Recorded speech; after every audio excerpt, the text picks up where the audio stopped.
Thanks for your time today. Let's begin with your injury situation from the derby. How's Mikey Lewis today? Yeah, so Mikey's still feeling some effects there. It's not. It's more around his neck. He's just got a bit of it's a bit of neck pain still. But he won't play because he obviously didn't pass the protocols to go back on the field. As Kane Lynette's the same. So unfortunately, those two are out this week. Just this week for both of them? Yeah, hopefully it's just this week. They've got to go through protocols and obviously speak to the doc and specialists and things like that. But hopeful it'll just be a 1 weeker. And the other one, Jack Walker's just got a bit of a rib issue, so he'll be touch and go. Okay. Has he been able to do any training at all, Willie? No, not really, mate. He's on light duties at the moment, and then we'll make a decision later in the week. Brad Schneider came into the country at the weekend. Is he added to your squad this week? Can you confirm that? Yeah, definitely, mate. He'll be in, train with us today, and really confident young fella. It's exactly what we need at the moment. I said last week that we needed some energy, with Jack Walker and Ethan Ryan, and we certainly got that from those two guys. This week we need a bit of guidance and direction from a spine player. So Brad will come in and do that. I could see on the field there, very confident in himself in terms of directing a team around the park. He was really good with the lads. Knows all their names, which is a good thing. But looking forward to watching him play. But yeah, as I said after match, it's one of those that we can't expect too much too early. But he'll certainly help our team, that's for sure. What sort of shape is he in then? Yeah, good. Yeah, good condition. He's a good size. He's a strong defender for a half, and you can see that. No, he looks fit, as I said previously. He comes from a good system at the Raiders there, and they wouldn't have let him, sort of get out of shape or come over here if he wasn't fit enough. That's for sure. He's in good shape. What options then are you looking at for fullback? The standout one would be Ethan Ryan again. So depending if Jack plays, he'll play fullback. If he doesn't play, then Ethan will play fullback. Ethan proved it, himself in when he played against Wigan and Warrington, and we just fell short those games. So there's no doubt he can fill that role as well. Good. James Batchelor, is he fit to return this week? Yeah, at this stage here, we're all good to go. He's passed everything. He's doing a lot of contact and getting his body conditioned again to play. So he's on track, mate, and he's going to be, he was influential to us early in the year. I've said it on record a lot of times that what he means to our team, and we talk about the whole KR way, and he leads that every week. Him and Dean Hadley and guys like that, Elliot Minchella. So it's good to have him back. Do you have any other fresh injuries? No other fresh ones, mate. We've got bumps and bruises this time of the year, short turnaround, but we should be okay. You told us last week that Elliot Minchella will be out for between 2 and 6 weeks. Is it looking likely that he's going to be longer or shorter at this stage? What do you know? It's hard to know. He definitely won't play this week. We're hopeful for the week after. When I say hopeful, I'm hopeful, but it's at this stage he's got a lot to get through before that happens. So he's in good spirits. He's he seems like he's moving okay, but that's one thing to having your strength and mobility, to play a game. So we'll wait and see, mate. But as I say, I'm hoping as a coach to try and have him back in 2 weeks. And do you get him to see another specialist then? Does he need to see a specialist before the Cup semi-final? Yeah, so Dan, our head physio, is obviously he's across all that. So pretty much at the moment he's under Dan's watch, and then it'll be if he needs to go to a specialist from there. If Dan's not happy or thinks he needs another opinion on it, that's when he'll send him to a specialist. But at this stage, he's going well. We're not going to push him if he's not ready or not right. At the end of the day, it'd be Dan and more importantly Elliot making the call around that.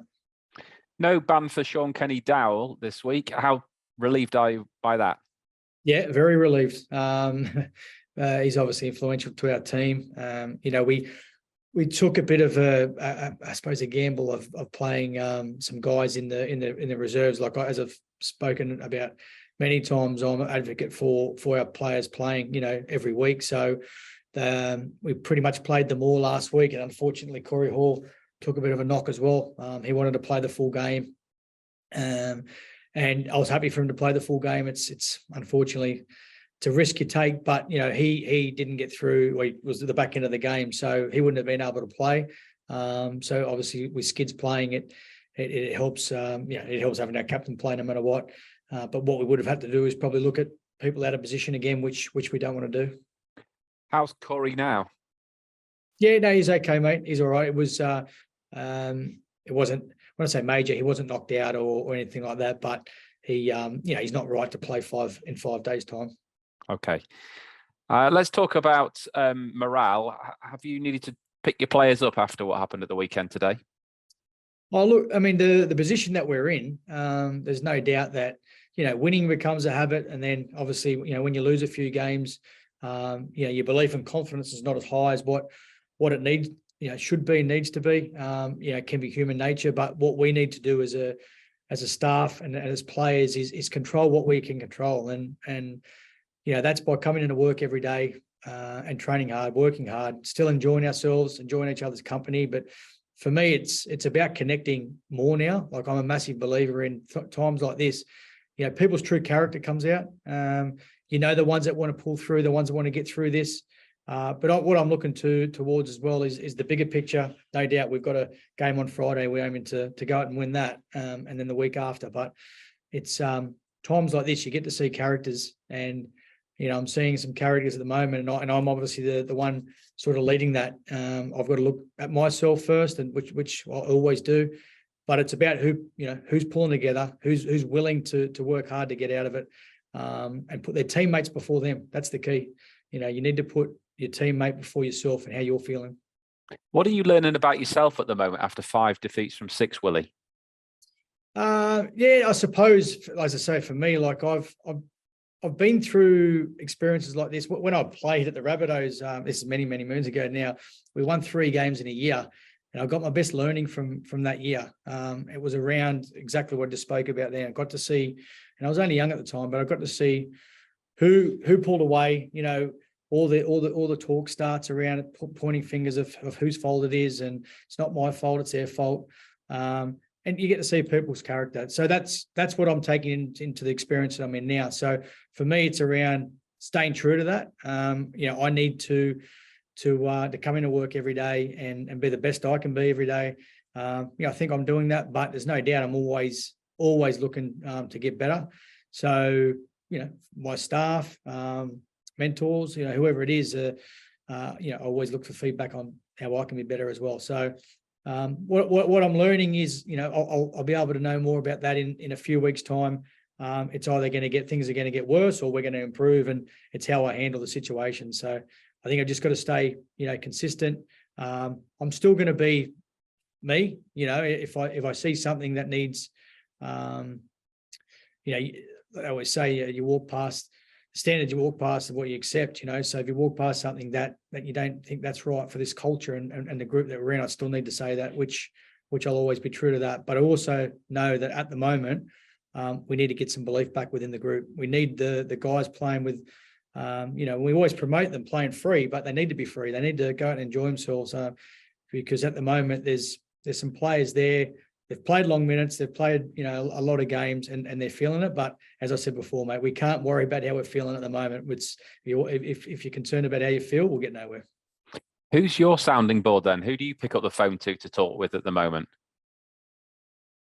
I've got some people in Australia, but I've got my wife obviously that listens to me and gives her opinion on things. Not so much rugby league, but she's more of a sounding board in terms of listening. But I'm fortunate to be honest. I've got a really supportive board and chairman in particular who I spend a bit of time with as well. So they've all got different strengths. One person in particular is really good with people, and it's people first, which I'm all about.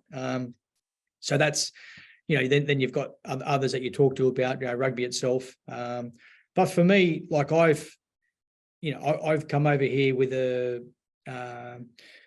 plan in place and a vision in place to get this club where we want to get it. And we're nowhere near there. There's no doubt about that. And I've said before that if you are in a top 4 after round 10, which we were, it doesn't mean you're a top 4 team.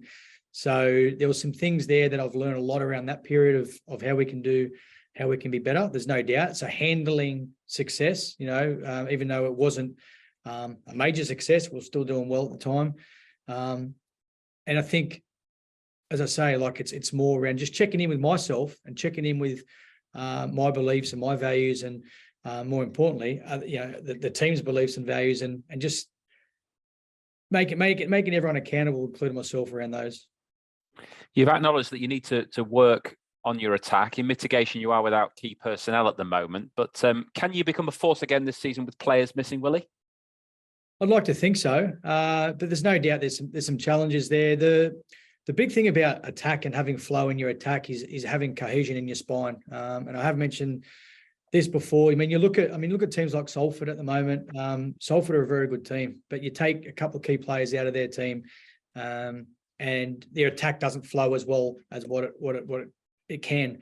A team like Lee, who's, I think Lee's the best attacking team in the comp at the moment, have had the core spine playing, their key men playing. So they know exactly what their identity is in their attack. We should, for us, we set up a framework at the start of the year where it didn't matter who was playing, that a person comes in and they know their role within the team. And then you need to make tweaks around, obviously, that person to come up with a plan around, best utilising that individual. But in terms of a framework, we had that. We've gone away from that. For me, that's not really an excuse, just because we're changing personnel.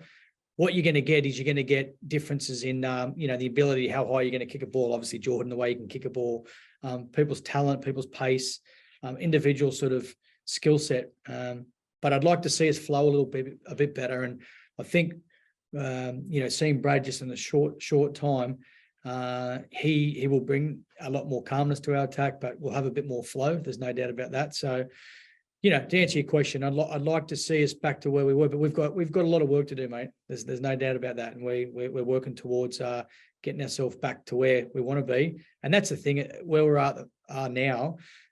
We're only a couple of points out of the 6. We've got a final next week, but we need to improve a lot. You've called for patience, haven't you, with Brad? But given where you are at the moment and the run that you're on, do you think that might be in short supply? Sorry, mate. Say again. Sorry. Do you think patience might be in short supply given where you are at the moment and where you obviously have come from this season with the supporters? You want patience with Brad? When I say patience, I hope Brad goes out this week and excels. But I think what can happen, especially for half and the position that we're in, there can be really high expectations because Brad's bringing a bit of hope to us all to improve the attack and help with certain things that we're not getting. What he's going to bring is a right foot kicking game. We've got all left footers. It's crazy to think that we've got literally all left footers except for Matty Parcell. So he's going to bring a right foot kick. He's a really strong defender. Gets a team around the park well. But is he going to be scoring 40-metre tries? And we hope so. But I just think the more he plays in the team, the better we're going to be.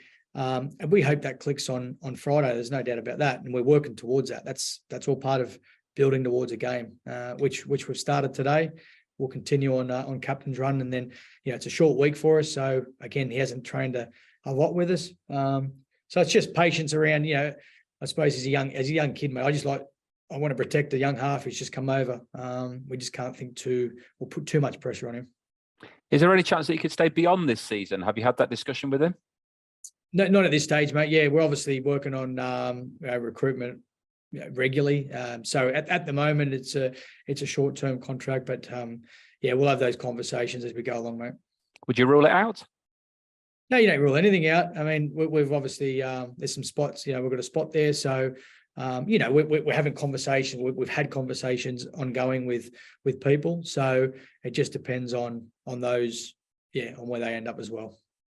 It was a Jordan Abdul kicking masterclass that saw you beat Leeds earlier on this season on a very wet night. How do you cause Leeds problems without him this time, Willie?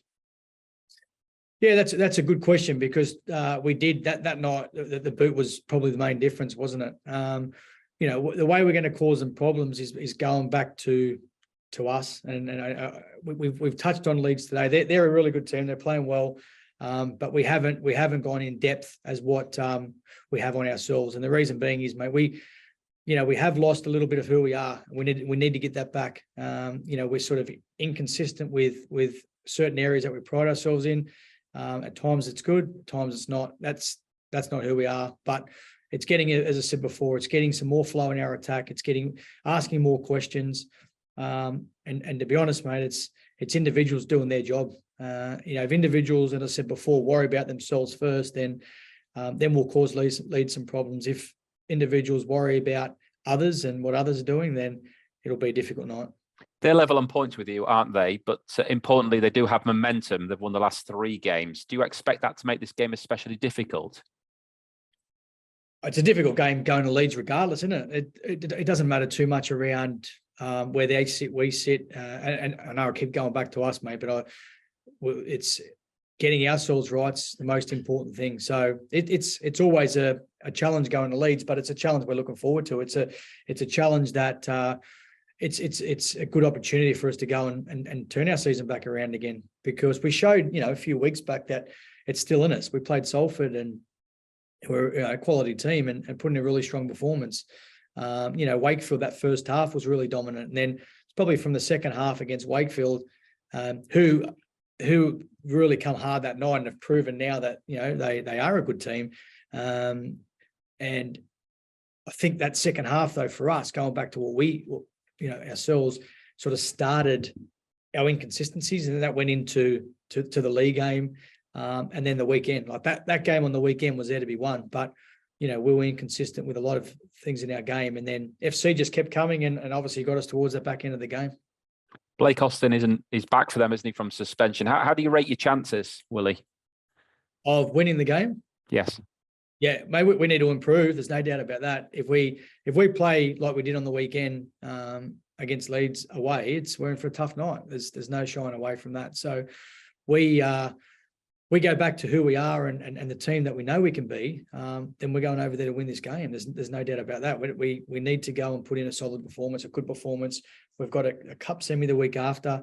There's still so much to play for, and it should be exciting. Like it should be exciting to players. It's it shouldn't be a chore. It shouldn't be it's hard, no doubt about that. What they do and to back up 5 days later off a derby game, it can be difficult, but.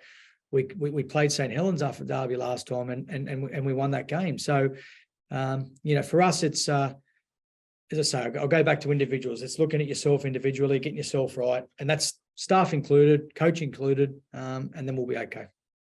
Can I also just talk finally about your injury situation? I know they've stacked up this season.